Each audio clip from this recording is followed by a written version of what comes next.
Yeah, I don't think he's a great coach at all.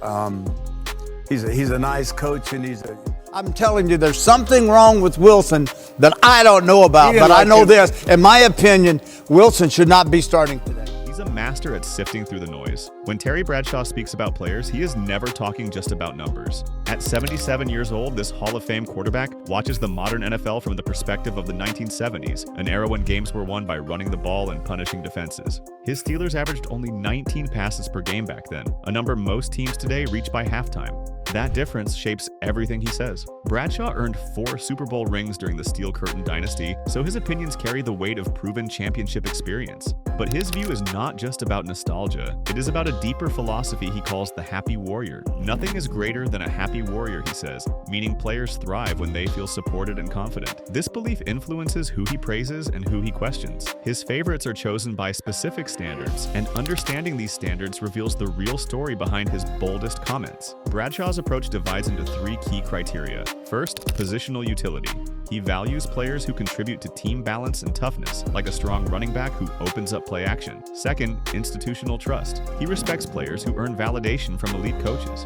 Third, intangibles. Players must show the mental resilience and leadership that define the happy warrior mindset. These principles guide his entire evaluation process. When he analyzes contemporary players, he filters every observation through these lenses. A player might throw for 5,000 yards, but if they lack the trust of their coaching staff, those yards mean nothing in Bradshaw's eyes. Conversely, a running back who gains modest yardage but controls the game's tempo and enables play-action success earns his highest praise. This value system separates Bradshaw from many modern analysts who prioritize raw statistical output above all else. If you want to keep exploring how legends view the modern game and understand what truly matters beyond stats, hit subscribe. Drop a comment too. Who do you think embodies Bradshaw's happy warrior philosophy best? The most revealing place to start is where Bradshaw draws the sharpest line. Russell Wilson received his harshest critique, and it exposes the core of his thinking. Bradshaw publicly questioned why the Pittsburgh Steelers signed Wilson, arguing they should have stuck with Justin Fields instead. The real sting came when he examined Wilson's time in Denver. Wilson posted solid statistics there, throwing 25 touchdowns against just 6 interceptions after 15 games. Yet Sean Payton, one of the greatest offensive minds in the NFL according to Bradshaw, chose to move on from him. That decision raised a red flag. Bradshaw concluded with a damning statement.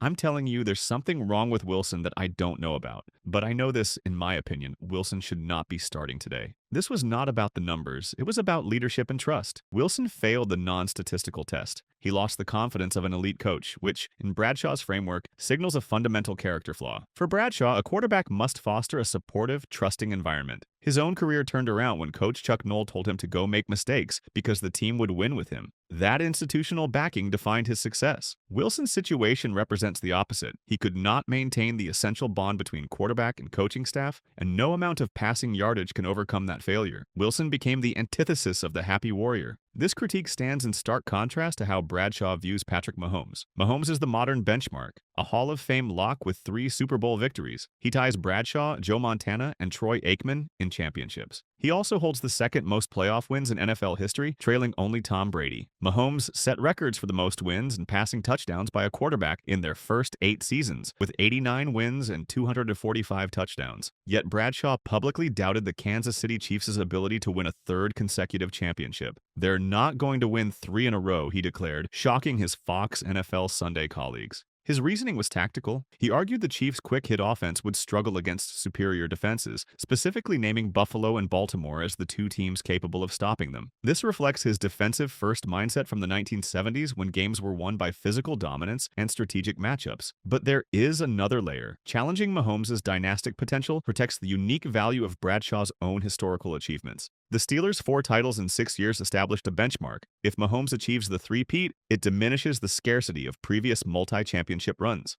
By grounding his critique in strategy and defensive matchups, Bradshaw makes it appear objective. Yet it also serves to protect the singularity of the Steelers' dynasty. Mahomes is questioned on practical grounds, not character. Wilson is condemned for a failure of professional trust. That distinction is everything. The difference in how Bradshaw treats these 2 quarterbacks reveals his deeper analytical framework. He accepts that the modern game produces inflated statistics due to rule changes favoring offense. Mahomes benefits from these rules, playing in an era where defensive backs cannot make contact beyond 5 yards, and roughing the passer penalties are called aggressively. Bradshaw's era allowed far more physical play. Defenders could hit quarterbacks harder, and receivers faced constant contact throughout their routes. When Bradshaw compares his completion percentage of 51.9% to modern standards, he emphasizes this context. He argues that fair comparisons across eras are impossible because the fundamental rules changed. This is his era defense mechanism. It protects his legacy by establishing that championship count is the only valid trans-era measure. Statistical comparisons become meaningless when the game itself transformed so dramatically. This perspective explains why Mahomes receives a measured critique focused on team strategy rather than personal failure. Mahomes plays within the system the modern NFL created. His success is legitimate within that context. But when evaluating Wilson, statistics become irrelevant because the failure is not about era or system. It is about the man himself and his inability to maintain the trust necessary for championship leadership.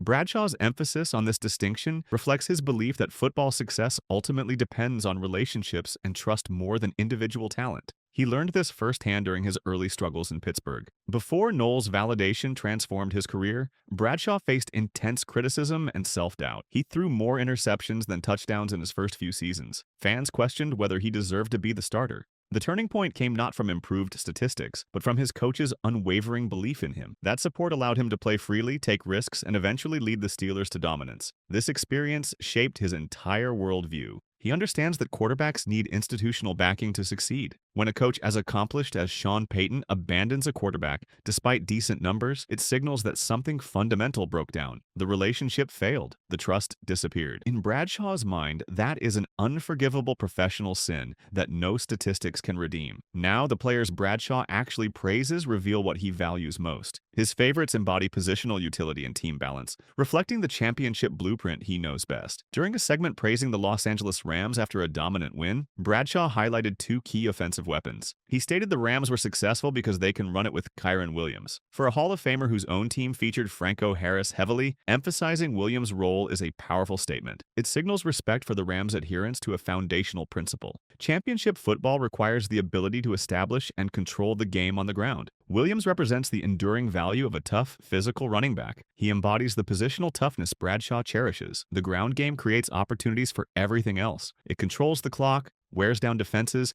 and opens up play-action passing. Bradshaw's Steelers relied on this formula throughout their dynasty. Franco Harris punished defenses while Bradshaw took advantage of favorable passing situations. Seeing Williams fulfill that same role for the Rams earns Bradshaw's approval because it validates his championship philosophy in the modern game. Simultaneously, Bradshaw recognized the impact of rookie wide receiver Puka Nacua, listing him as a top receiving threat on the Rams. This shows his willingness to embrace young talent, provided it operates within a balanced offensive structure. Nacua succeeds because he is integrated into a system that already established its identity with Williams. The Rams built a cohesive, winning offense, and Nacua thrives within it. Bradshaw's praise is not just for the individual, but for the team's organizational philosophy. He sees the Rams as a properly constructed team that understands how to win.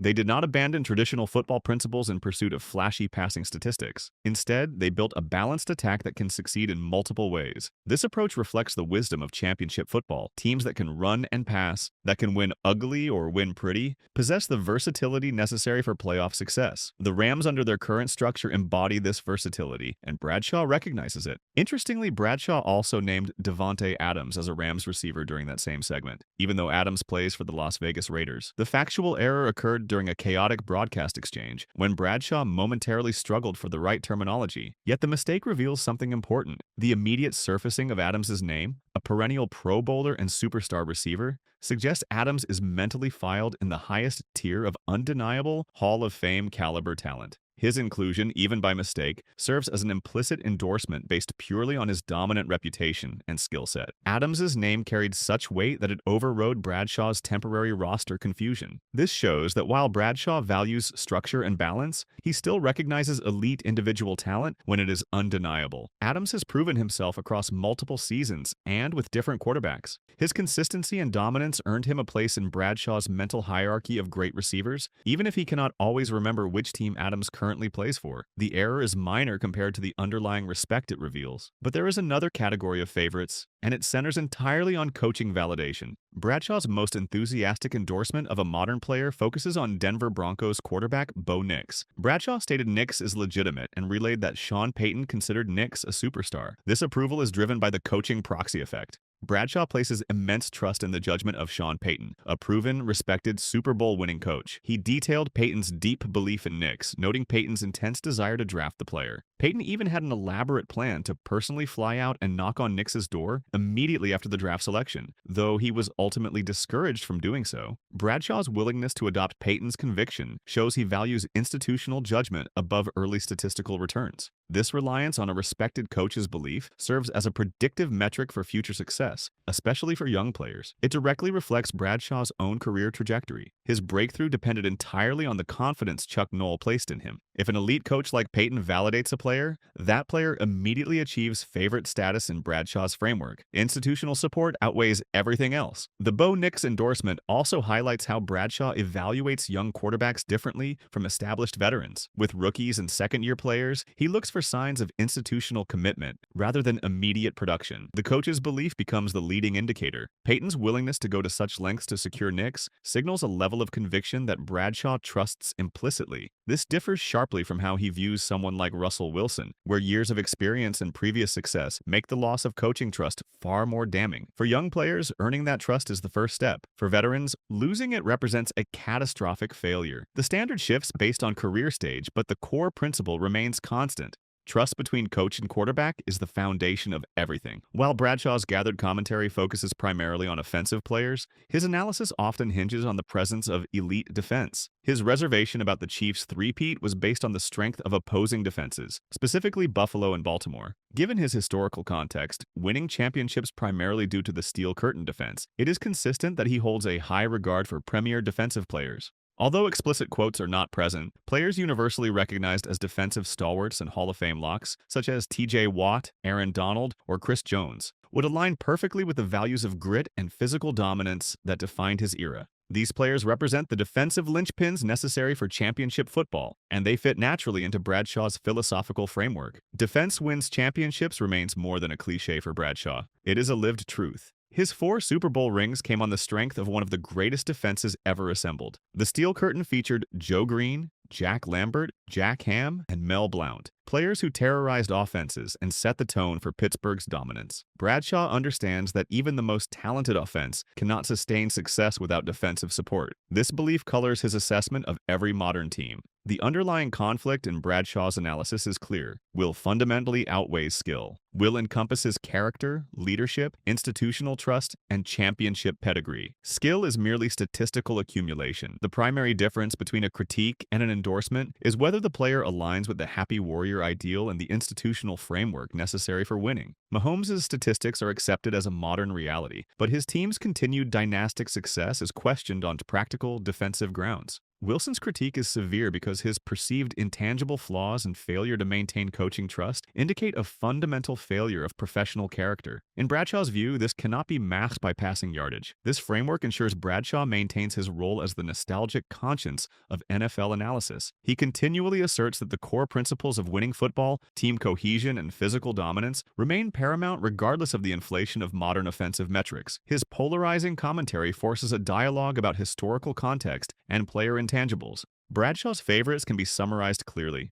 They achieve status by fulfilling one of 2 key conditions. First, they contribute significantly to team balance and toughness, reflecting the positional utility of the 1970s game. Kyren Williams and Puka Nacua exemplify this within the Rams' balanced offense. Second, they possess the requisite character and intangible profile, verified by the institutional trust of an elite, respected coach. Bo Nix and Sean Payton demonstrate this perfectly. Conversely, players become targets for critique when they threaten Bradshaw's historical benchmarks, like Mahomes pursuing the three-peat, or more critically, when they fail the character-based assessment. Russell Wilson's severe judgment signals a lack of the happy warrior resilience and professional trust necessary for elite leadership. Future media strategy concerning Bradshaw's analysis should anticipate that his commentary will continue to prioritize themes of team culture, coaching effectiveness, and the necessity of a physical run-game component. His assessments reveal more about his enduring belief in his own championship-era's values than they do about objective modern statistics. To truly understand his contemporary analysis, one must first measure the player against the non-negotiable metric of toughness, trust, and the elusive quality of being a happy warrior. That philosophy, born in the 1970s and refined over decades, remains the lens through which Bradshaw views every player in today's game. So before you go, make sure to subscribe and stay connected. Who do you think best represents the happy warrior mindset in today's NFL? Let us know in the comments.